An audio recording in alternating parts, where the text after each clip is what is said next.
Olá, concurseiro! Estas são as notícias de 04 de janeiro de 2026. Se inscreva no nosso canal do YouTube para não perder os novos vídeos e vamos lá. Imagine só acordar no sábado e a notícia é que uma superpotência mundial fez uma operação tipo de cinema e capturou o presidente do país vizinho. Pois é, não é roteiro de filme, né? Não mesmo. Foi o que aconteceu agora, dia 3 de janeiro. E hoje a gente vai mergulhar a fundo nas fontes que temos sobre essa captura do Nicolás Maduro na Venezuela pelos Estados Unidos. Exato. A nossa missão aqui é ir além da manchete, sabe?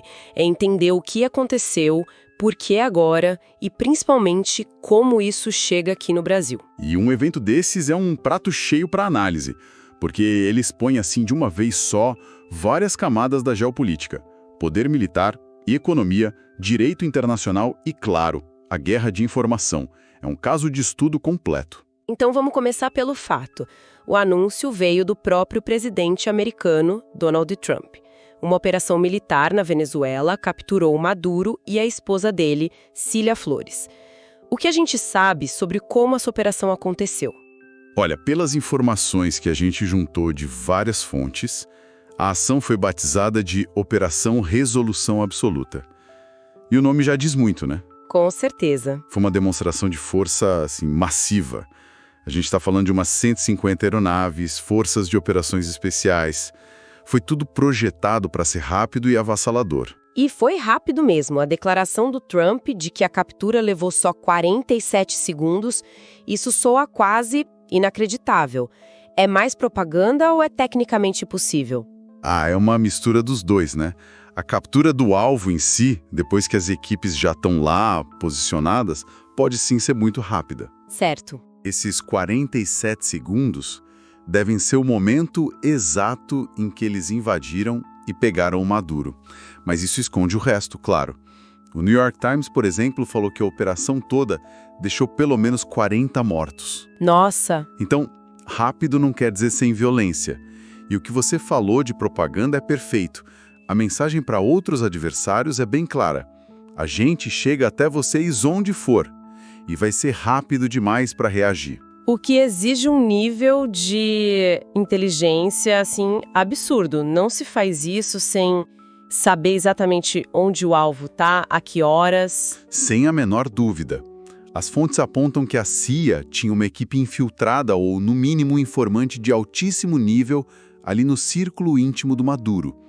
A operação dependia totalmente de informação em tempo real. E depois da captura? Aí o Maduro foi levado para o navio USS Iwo Jima e transportado direto para Nova York.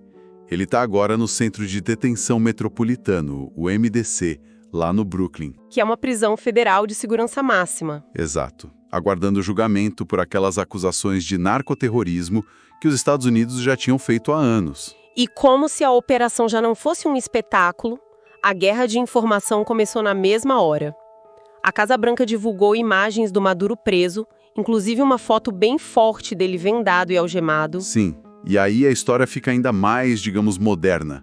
Alguns veículos levantaram a possibilidade de que essa foto específica tenha sido gerada por inteligência artificial. Peraí. Mas, honestamente, para análise geopolítica, se foi ou não, quase não importa. O ponto-chave é que a Casa Branca divulgou como se fosse real. Ou seja, o governo americano pode estar usando uma deepfake como ferramenta de Estado. Isso abre um precedente assustador. Exatamente. É a desinformação ou a informação ambígua sendo usada como arma psicológica. O objetivo não era só informar. Era humilhar o adversário, desmoralizar quem o apoia e construir essa narrativa de vitória total. Entramos numa era bem complicada, né? Muito. A veracidade da imagem oficial agora pode ser questionada, mas o impacto político dela é imediato. Certo. Uma operação desse tamanho, com essa camada de guerra psicológica, não acontece do nada. Vamos então para o porquê. Qual foi a real motivação para uma ação tão drástica? Bom, a gente nem precisa especular muito. O próprio Donald Trump foi surpreendentemente transparente sobre isso. É verdade. Sim. Ele disse, com todas as letras, que os Estados Unidos vão governar a Venezuela até uma transição segura. E o mais importante, que os Estados Unidos vão controlar o petróleo venezuelano. Ele chegou a prometer que petroleiras americanas investirão bilhões por lá. Então, a justificativa oficial de combater o narcotráfico é, na prática, uma cortina de fumaça. A questão real é energia. É um exemplo de livro de manual do que a gente chama de geopolítica do petróleo. Atenção aqui, concurseiro, isso é cara de prova. A Venezuela tem as maiores reservas comprovadas de petróleo do mundo. Mais que a Arábia Saudita? Exato. É um tesouro energético gigante aqui do nosso lado. Controlar essa fonte de energia é um trunfo estratégico imenso. Mas e a acusação de narcoterrorismo? Ela não tem nenhuma base que dê pelo menos um verniz de legalidade para isso tudo. A acusação existe formalmente. O Departamento de Justiça dos Estados Unidos alega que Maduro e outras figuras do governo são líderes do tal Cartel de los Soles, que eles usariam a estrutura do Estado para facilitar o tráfico. Então, pela lei americana, eles têm um caso. O problema é o direito internacional, né? Ele não prevê que um país invada outro para prender um chefe de Estado com base nas suas próprias leis. Entendi. A acusação é a justificativa pública, a história aceitável. Perfeito. Enquanto a declaração sobre o petróleo revela a motivação estratégica, a real política da coisa. Ok. Um movimento tão ousado assim, claro, ia causar uma onda de choque global. Como o mundo reagiu? A reação foi um mapa perfeito das alianças e rivalidades de hoje. De um lado, o bloco da condenação imediata. China, Rússia, Coreia do Norte, Irão. Os suspeitos de sempre, digamos assim. Exato. Todos eles com relações bem tensas com os Estados Unidos. Classificaram a ação como grave violação do direito internacional e da soberania. Nenhuma surpresa aí. E a Europa, que costuma ter uma posição mais mediadora? Aconteceu. A gente pode chamar de bloco da cautela. Líderes como Macron na França, o chanceler alemão, pediram moderação, eleições, uma saída pacífica. Não apoiaram a intervenção. Não, mas também não defenderam Maduro com força. A exceção foi o Reino Unido, que, segundo as fontes, o primeiro-ministro disse que não derramará lágrimas por ele, uma posição mais alinhada a Washington. E aqui na nossa vizinhança? Como a América Latina reagiu? Aí a divisão foi nítida, muito reveladora. A maioria dos países condenou a ação, claro, defendendo o princípio da não intervenção. Mas as exceções foram notáveis. Tipo o presidente argentino? Exatamente, o Javier Milei não só comemorou a captura do Maduro, como foi para as redes sociais provocar o presidente Lula. Essa divisão paralisou a região, sabe? O Conselho de Segurança da ONU, a CELAC, marcaram reuniões de emergência, mas com o continente rachado, é difícil sair uma posição única. Você mencionou a CELAC. Sim, a Comunidade de Estados Latino-Americanos e Caribenhos. É como a OA, mas sem os Estados Unidos e o Canadá. Foi criada justamente para ser um fórum regional sem essa presença dominante dos Estados Unidos. Então a reação deles é bem simbólica. E enquanto o mundo debatia, o que acontecia dentro da própria Venezuela? Com Maduro preso em Nova York, quem ficou no comando? Olha, a estrutura do Estado chavista agiu com uma rapidez que surpreendeu. A Suprema Corte venezuelana, que é leal ao governo, determinou que a vice-presidente Delcy Rodrigues assumisse interinamente. Roteiro constitucional, como se nada tivesse acontecido. Exatamente. Isso mostra o nível de controle que o chavismo ainda tem sobre as instituições. Mesmo com o líder fora de combate, a máquina continua funcionando. Ela fez um pronunciamento, exigiu a libertação do Maduro e anunciou um plano de defesa. Plano de defesa. Sim, com governadores organizando tropas armadas e milícias para resistir. O cenário lá dentro é de altíssima tensão. Certo. E tudo isso está acontecendo na nossa fronteira. Vamos trazer a análise para cá.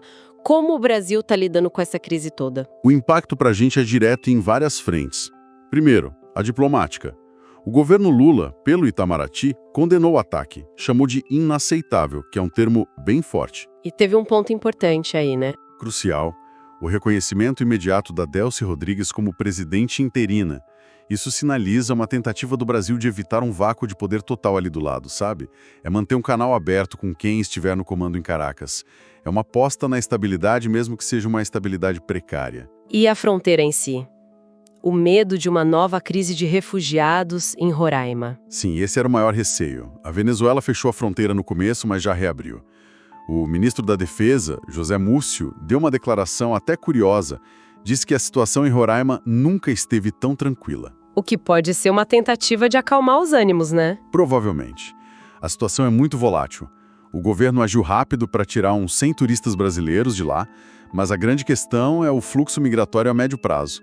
Se a Venezuela mergulhar numa guerra civil, a pressão na fronteira vai ser imensa. E isso nos leva ao impacto político aqui dentro. Venezuela já virou a arma na política doméstica há muito tempo.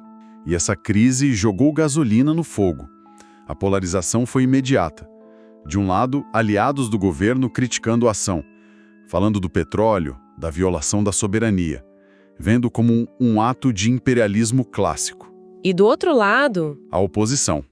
Figuras como o governador Tarcísio, o deputado Eduardo Bolsonaro, eles comemoraram abertamente. Trataram como o começo do fim de uma ditadura. ou seja, a crise na Venezuela vira um espelho das nossas próprias disputas aqui.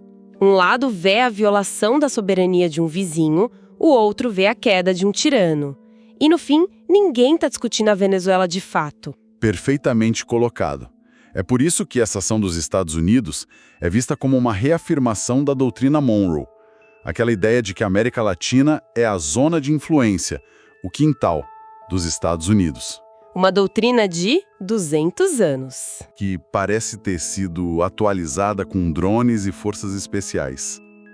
A intervenção reforça essa visão e obriga o Brasil a se posicionar não só sobre Maduro, mas sobre o papel dos Estados Unidos aqui no hemisfério. Então, para o Palácio do Planalto, o problema é bem complexo. Muito. É gerenciar uma fronteira instável, navegar uma diplomacia regional quebrada e lidar com uma crise externa que alimenta a polarização aqui dentro. É um equilíbrio diplomático extremamente delicado. Ok, vamos sintetizar tudo. Temos uma ação militar unilateral, justificada com base no narcotráfico, mas claramente motivada por controle de energia. Uma ação que se apoia numa doutrina de 200 anos e que acaba tendo consequências diretas na nossa fronteira e na nossa política interna. É um bom resumo. É um resumo perfeito. Conecta o fato, a causa e a consequência. E talvez valha adicionar uma camada final de reflexão, que é a grande questão que fica no ar. Qual seria? A tecnologia permitiu uma operação cirúrgica vendida como um sucesso. Mas qual o precedente que isso abre para a ordem mundial? O que você quer dizer? Se a justificativa de combater um narcoterrorista permite que uma nação invada outra e capture seu chefe de Estado, ignorando a ONU e o direito internacional, o que impede que outras potências usem a mesma lógica? A Rússia na Ucrânia, a China em Taiwan. Exatamente. A tecnologia pode tornar a intervenção mais limpa para o público, mas as implicações para a estabilidade global podem ser caóticas. A Operação Resolução Absoluta pode ter resolvido um problema para os Estados Unidos no curto prazo, mas pode ter criado um problema muito maior para o mundo inteiro no longo prazo. As fontes usadas para a pesquisa das notícias de hoje foram Agência Brasil, CNN Brasil, Metrópolis, Notícias R7, BBC News Brasil, Poder 360 e Terra Notícias. Para mais notícias diárias para concursos, se inscreva no nosso canal do YouTube.